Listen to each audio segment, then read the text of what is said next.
inferir o efeito de sentido produzido pelo uso de figura de linguagem. Figura de linguagem é uma matéria do finalzinho do ano passado, né? A gente, né, não se lembra direito, mas o fato de você trabalhar com questões de múltipla escolha é que você pode resgatar algumas coisas, né? Você não tem que lembrar sozinho, digamos assim. Bom, a gente tem então aí um cartoon, né? Um quadrinho, né? A gente tem um delegado aí, o delegado Altamira Bezerra, e ele está telefonando aí, né, para um jornal e querendo que o jornal, dando uma sugestão de uma piada, né, para o desenhista do jornal, né? E ele começa ali, alô, é o cartunista da tribuna, né? Cartunista é o cara que faz os quadrinhos. Tem uma piada bem boa para você, escuta só. Em um crime, a borracha apaga a caneta e o lápis é apontado como suspeito. Como assim não desenha esse tipo de coisa? A gente percebe que assim, tem o ha-ha-ha, né, que são as onomatopeias, né? Tem um balãozinho ali, uns riscozinhos pretos para definir a decepção do personagem, tá certo? E aí a gente já tem até umas palavras marcadas aí, né, em tinta mais forte, né? Crime, borracha, caneta, lápis, né? Umas brincadeirinhas de duplo sentido, que é possível por causa do quê? Da polissemia, né? Vocês fizeram um trabalhinho aí para mim no começo dessa quarentena, vocês mandaram para o meu e-mail, né? Palavras que tinham mais de um sentido, né? Molho, bico de papagaio. Então a gente vai ver aí que tem algumas palavras aí que tem duplo sentido aí, né? Por isso que dá para ter um sentido de figura de linguagem, tá certo? Bom, vamos lá. Questão 7. Então, ele busca efeito de humor aonde? Olha só, a gente então tem... há um efeito de humor no segundo e terceiro quadrinhos causados pela reprodução do som da risada do personagem. Não. Ali é uma onomatopeia, né? É o ha-ha-ha, né? O efeito de humor não está ali, certo? Aquilo ali simplesmente é um recurso gráfico. A gente tem efeito de humor na comparação da borracha com os criminosos, né? Você não tem elemento de comparação ali, né? Para ter elemento de comparação, a gente tinha que ter aquelas palavrinhas, né? Como, igual a, como se fosse, né? Então a gente não tem, né, essa figura de linguagem aí, a gente não tem a comparação. Personificação dos objetos apresentados. Personificação, né, é quando você pega um ser inanimado e atribui uma característica humana para ele, um ato humano para ele. E ali a gente treina a ideia a questão de a ideia contrária, né, apresentada aí nos quadrinhos. Ideia contrária ali seria, né, a gente ter um paradoxo, né, uma ideia que não faz sentido. Também a gente não percebe aí, tá?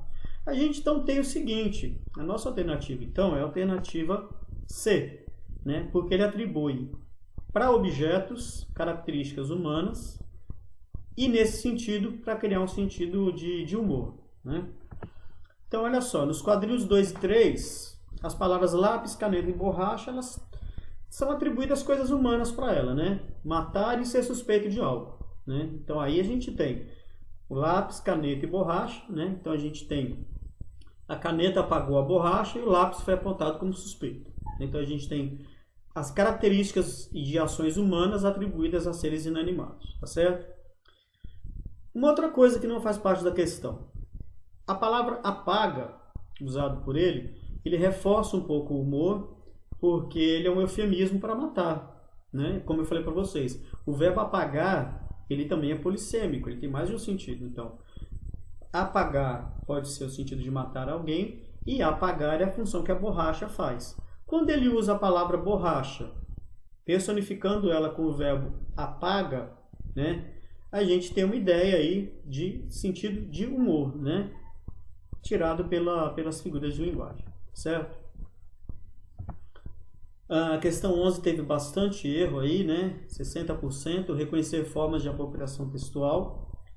Essa talvez fosse bastante complicada, porque a apropriação textual seria uma matéria que a gente iria entrar ainda, né? Não foi possível, mas também é uma coisa que dá para a gente trabalhar legal mais para frente. Então a gente tem dois poemas, né? O poema do Drummond e o poema da Adélia Prado.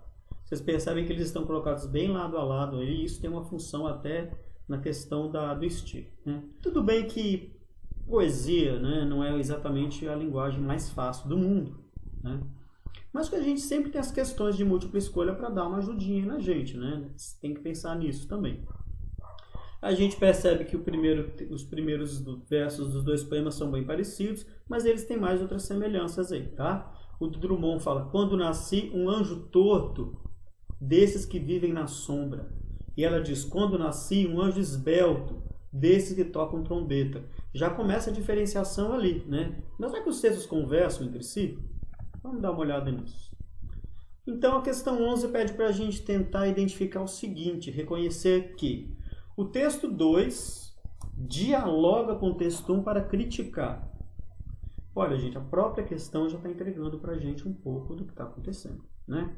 Então a gente já percebe que se uma parte da pergunta está dizendo que o texto 2 critica, é porque tem isso nos dois textos. O texto 2 está criticando o texto 1. Mas criticando em que sentido? Então vamos ver. O texto 2 dialoga com o texto 1 para criticar. Letra A. O homem que vive atrás de mulheres? Não, né? A gente percebeu isso no texto, tem essa passagem no texto, mas o texto 2 não fala isso. Não faz referência a esse tipo de comportamento masculino, né? B. A falta de apoio de uma divindade? Também não, né? Ela fala lá que, né, ela crê em parto sem dor, mas é uma crença pessoal dela, né? Ela acha que, assim, a mulher não precisa sentir dor para parir, como era uma coisa que se pensava antigamente, né? Visão de sofrimento do eu lírico. Nossa, Alexandre, visão de sofrimento do eu lírico? Mas para mim aí, não sei nem o que é eu lírico, né? Como é que eu vou saber se o texto 2 está criticando o sofrimento do texto 1 ou o contrário, né? E será que o texto 2 está criticando a fragilidade das mulheres? Não, né? Eu penso que é exatamente o contrário, né? Vamos ver o que a gente pode depreender então. O eu lírico, pessoal, ele é a voz da poesia, né? É o personagem que está conversando com o leitor, né? Então, a gente pode ter uma poesia escrita por um homem, mas o eu lírico ser uma mulher. Isso acontece em algumas letras de música de antigamente também, né? Um compositor chamado Chico Buarque, ele tem muitas músicas em que ele escreve como se fosse o ponto de vista feminino, né? Escritores também, quando escrevem seus livros, eles são homens, mas escrevem livros e criam personagens femininos, né? O eu lírico é isso, só que na poesia, tá certo? Bom, a alternativa correta para a gente é a alternativa C, né? A visão de sofrimento do eu lírico. Por quê? O texto 2, ele está criticando o texto 1, no sentido de que o texto 1 coloca uma pessoa sofrida, né? O texto 2 também coloca uma pessoa sofrida, mas com uma visão diferente sobre esse sofrimento, né? Uma visão até superior, certo? Então vamos ver assim, ó, o texto 1, o eu lírico é masculino, ele é fraco, né? Ele se sente vítima, tá certo? Ele culpa Deus pelas falhas dele, né? Ele fala: ó Deus, por que me abandonaste e tal. O texto 2 é um eu lírico feminino, né? Ele aceita o seu destino, ele não tem medo do que vem pela frente e sabe que ele vai sentir dor, tanto física, né, quanto a dor psicológica e emocional. O texto, então, 2, ele critica a visão do texto 1, né? A mulher, ela aceita a realidade com mais força do que o texto 1, tá certo? Então a gente tem aí as comprovações, né? Aceita os subterfúgios que me cabem, né? Ela aceita as armadilhas, né? A dificuldade de ser mulher, tá certo? E dor não é amargura, né? Então a gente percebe que assim, o texto 2 ele conversa com o texto 1, né? A gente chama isso de intertextualidade. Ele usa um pouco do começo, né? Os dois versos iniciais são muito parecidos, mas é só, né? Então isso é apropriação textual, né? É uma paródia. Na paródia você pega um texto e reescreve aquele texto, mantendo as características dele, mas indo para uma temática aí um pouco diferente, né? Ou até irônica, não é o caso aqui, mas pode acontecer também, tá certo? A última questão aqui, reconhecer formas de apropriação textual também, tá? Esse teve 45% de erro, é um índice baixo, mas como eu falei, pelo distanciamento físico nosso, eu achei melhor tentar tirar a maior quantidade de dúvidas possível de vocês, tá certo? A gente tem de novo Drummond, né? Quadrilha, né? No caso não é quadrilha tipo ladrão, mas é quadrilha de festa junina, né? Que pelo jeito não vai ter esse ano, mas enfim. João amava Teresa, que amava Raimundo, que amava Maria, que amava Joaquim, que amava Lili, que não amava ninguém. João foi para os Estados Unidos. Teresa para o convento. Raimundo morreu de desastre. Maria ficou para a tia. Joaquim suicidou-se. E Lili casou com J. Pinto Fernandes, que não tinha entrado na história. Um poema bem famoso do Drummond. E se você pensar bem de novo, bem, digamos assim, pessimista, né? Ricardo Azevedo foi lá e pegou a ideia, né? João joga um palitinho de sorvete na rua de Teresa, que joga uma latinha de refrigerante na rua de Raimundo, que joga um saquinho plástico na rua de Joaquim, que joga uma garrafinha velha na rua de Lili. Lili joga um pedacinho de isopor na rua de João, que joga uma embalagenzinha de não sei o que na rua de Teresa, que joga um papelzinho de bala na rua de J. Pinto Fernandes, que ainda nem tinha entrado na história. Isso é a paródia, né? Ele usa até os mesmos nomes, ele usa a mesma estrutura narrativa, só que ele vai por um outro caminho.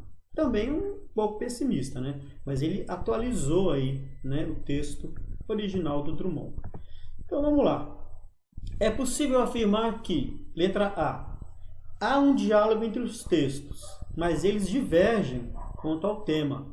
Aí tem que lembrar vocês a diferença entre tema e assunto, tá? Tem isso no caderno desse ano.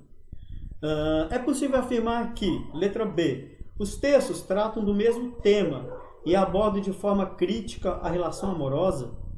Será que eles abordam de forma crítica a relação amorosa? C. O texto 1 é citado no texto 2 ao retomar os nomes dos lugares e das personagens. Cuidado! Você tem o retomada dos nomes dos personagens, mas você não tem nomes de lugares, certo? Então a gente não pode, já vamos descartar a letra C aí. E letra D, há um espelhamento entre os textos, ainda que contém personagens diferentes. Se houvesse um espelhamento entre os textos tinham que ser mais parecidos ainda, tá certo? Eles deveriam ter uma estrutura mais parecida, porque o espelho, ele reflete exatamente aquilo que você está vendo, né? No sentido inverso, mas ele inverte, ele reflete, tá? Bom, só sobrou pra gente aqui mesmo a letra A. Há um diálogo entre os textos, mas eles divergem quanto ao tema, né? O primeiro texto, a gente tem um tema mais absolutamente amoroso, e o outro é um tema mais atual, né? Tem a ver, inclusive, né, com meio ambiente, se você quiser pensar assim, né? Intertextualidade entre os textos, né? O texto 2 é uma paródia, né? Ele é uma reescrita do texto 1. Só que os temas são diferentes, né? O texto 1, o tema é amor. O texto 2, o tema é lixo, né? Então, ele usou um poema famoso para criticar uma coisa atual, né? O Drummond, ele estava falando da dificuldade em se ser correspondido no amor, e o segundo autor, que agora me fugiu o nome, ele está falando da dificuldade das pessoas em serem cidadãs, né? Em se preocuparem aí com o próprio lugar onde vivem, tá certo? Bom, pessoal, eu espero que vocês tenham gostado. Conversem entre vocês, marquem as que vocês acertaram mais. Eu sei o que cada um acertou, mas agora é interessante vocês marcarem, tá? E eu vou deixar agendado aí um encontro para a gente fazer pelo Meet, que eu quero passar para vocês as instruções de vocês fazerem o caderno Aprender Sempre, tá certo? Obrigado pela participação de vocês. Se cuidem, tá?